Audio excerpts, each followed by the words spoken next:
Muy buenas noches. Tenemos hoy la lectura de la liturgia de la palabra del día lunes 2 de septiembre, de la 22ª semana del tiempo ordinario, en el ciclo B.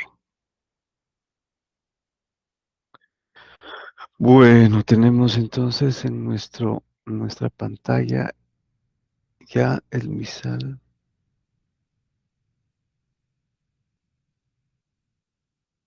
Bueno, aún no. Creo que vamos a retroceder un tanto la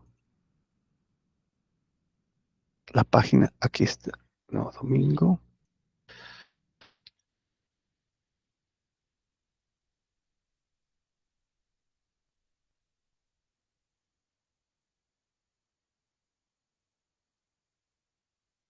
Bueno, lunes 2 de septiembre.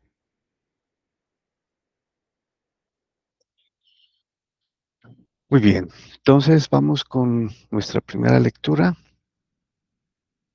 Continuamos entonces con la lectura de la primera carta del apóstol San Pablo a los Corintios, en el capítulo 2, versículos del 1 al 5. Bueno, entonces les dice San Pablo a los Corintios: yo, hermanos, cuando vine a ustedes a anunciarles el misterio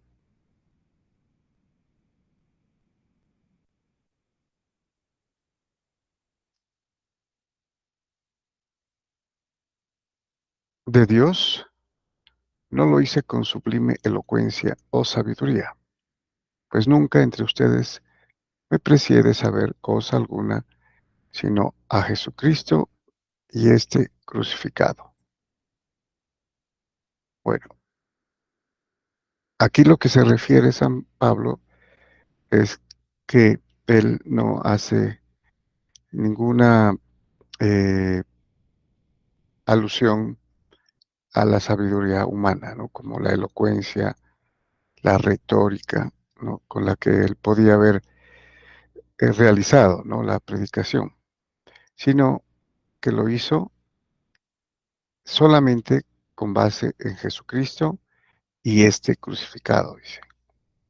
Bueno, también yo me presenté a ustedes débil y temblando de miedo. Mi palabra y mi predicación no fue con persuasiva sabiduría humana, sino en la manifestación y el poder del Espíritu, para que su fe no se apoye en la sabiduría de los hombres, sino en el poder de Dios. Bueno, entonces también eh, manifiesta que psicológicamente, ¿no? También lo hizo con miedo, ¿no? Cuando fue a Corinto a predicar. Pero él estaba eh, siendo testigo o siendo eh, instrumento del Espíritu Santo, ¿no? Y al hacerlo de esa manera, entonces tuvo muchos eh, simpatizantes, ¿no? Que eventualmente se convirtieron. Pero no es por la sabiduría humana, ¿no? Sino es por el poder, como lo dice aquí, del Espíritu, con el cual él estaba eh, motivado o movido, ¿no?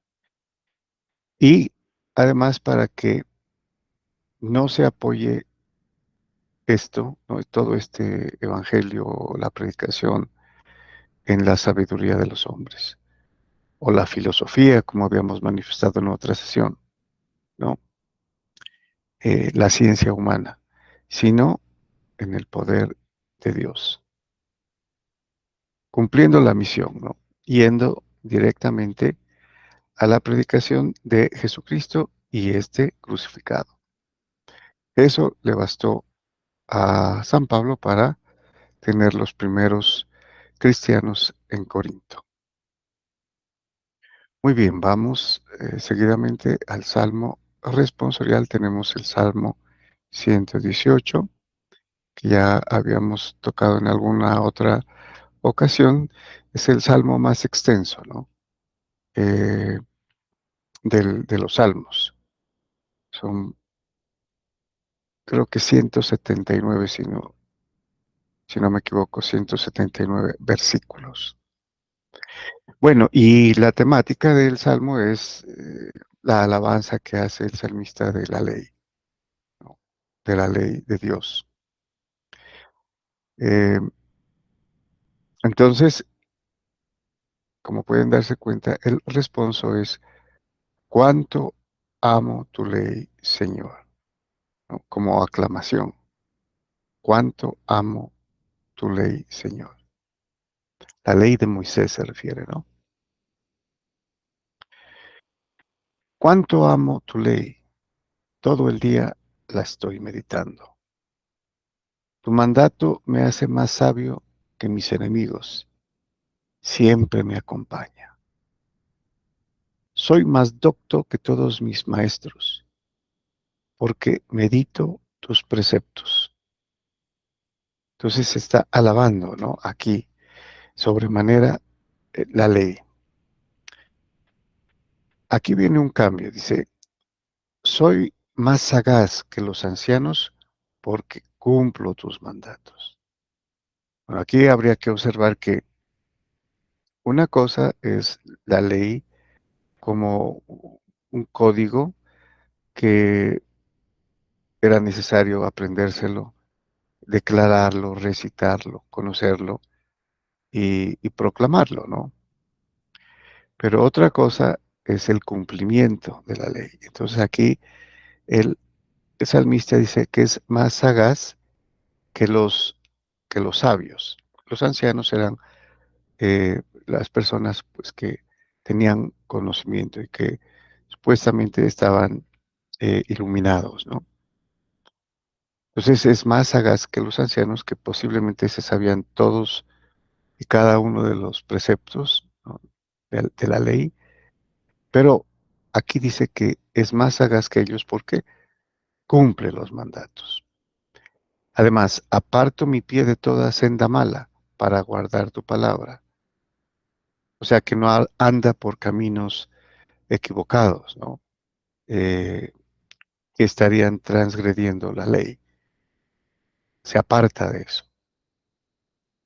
No me aparto de tus mandamientos porque me has instruido. Entonces, que no se aparta quiere decir que los cumple, ¿no? Los pone por obra. Muy bien. Bueno, vamos seguidamente al Evangelio. Bueno, ya cambiamos. Habíamos visto que hasta la semana pasada habíamos leído a San Mateo, ¿no? Ahora comenzamos el Evangelio según San Lucas. Tenemos en esta oportunidad el capítulo cuarto, versículos del 16 al 30. Veamos qué nos dice entonces San Lucas. En aquel tiempo Jesús fue a Nazaret, donde se había criado. Entró en la sinagoga, como era su costumbre los sábados, y se puso en pie para hacer la lectura. Bueno, aquí hay algo interesante y es que Jesús está en la sinagoga, ¿no? Como era su costumbre, como bien lo hacía, ¿no? Buen cumplidor de la ley, de los preceptos, cumplía, ¿no? Como nos lo decía el Salmo. Entonces tenía que ir a la sinagoga los sábados y se puso en pie para hacer la lectura. Le entregaron el rollo del profeta Isaías y desenrollándolo encontró el pasaje donde estaba escrito: el Espíritu del Señor está sobre mí, porque Él me ha ungido, me ha enviado a evangelizar a los pobres, a proclamar a los cautivos la libertad y a los ciegos la vista, a poner en libertad a los oprimidos, a proclamar el año de gracia del Señor. Y enrollando el rollo y devolviéndolo al que lo ayudaba, se sentó. Bueno, aquí habría que observar algo también que es interesante, ¿no? ¿Cómo se parece eh, en la liturgia judía a la liturgia católica, ¿no? Que hacemos en la Santa Misa? O sea, que podemos ver también que las raíces judías, ¿no? De la liturgia cristiana, porque era costumbre entonces de cada sábado leer, ¿no? de la escritura. Y normalmente se leía un pasaje de la ley de la Torá, ¿no? De los 5 primeros libros del Antiguo Testamento, y luego se escogía un pasaje de los profetas, ¿no? Y entre estas 2 cosas se cantaban los salmos. Entonces, habían, muy similar a lo que hacemos, ¿no? Eh, en la liturgia de la palabra que estábamos haciendo, ¿no? Entonces, leemos del Antiguo Testamento, los judíos lo hacían de la Torá, ¿no? Del Génesis, Éxodo, Números, Levítico y Deuteronomio, y luego escogían un pasaje de los profetas. Y aquí le toca el turno a Jesús. Jesús es el que va y lee esto, ¿no? Y hay alguien que ayuda, ¿no? A la persona que está leyendo, que sería el lector, ¿no? Eh, de pie, siempre se hace de pie, como se hace también en la Santa Misa, ¿no? Entonces, el lector se sitúa delante del ambón y lee, ¿no? Y hay alguien que le ayuda aquí, ¿no? Dice, y enrollando el rollo y devolviéndolo al que lo ayudaba, se sentó. Y ahora también sigue lo que nosotros tenemos en la misa o en la liturgia de la palabra, la homilía, o sea, la explicación, ¿no? Y va Jesús en este caso a explicar. Dice, toda la sinagoga tenía los ojos clavados en él.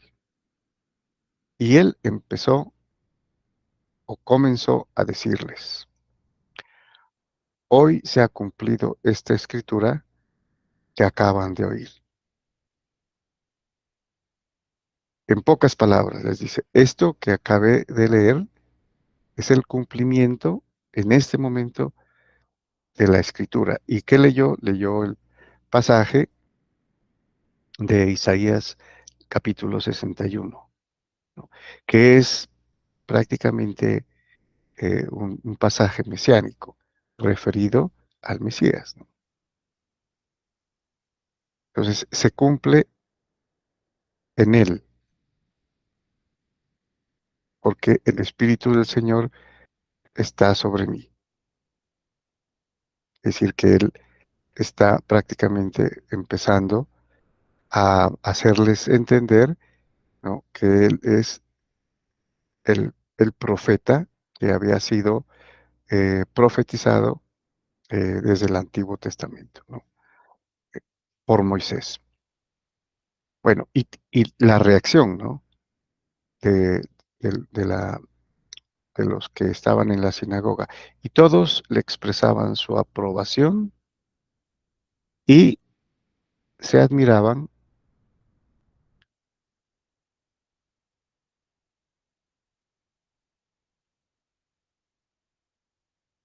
de las palabras de gracia que salían de su boca y decían, bueno, aquí es una reacción muy positiva, ¿no? Todos se admiraban, ¿no? De lo que había dicho, de cómo lo decía también, ¿no? Porque esa es otra cosa, que lo tuvo que haber dicho de una forma muy solemne y convincente, ¿no? Persuasiva. de tal manera que su reacción es esta, ¿no? Se admiraban de las palabras de gracia que salían de su boca. Bueno, pero ahora viene algo que, pues obviamente contrasta, ¿no? Y decían, ¿no es este el hijo de José?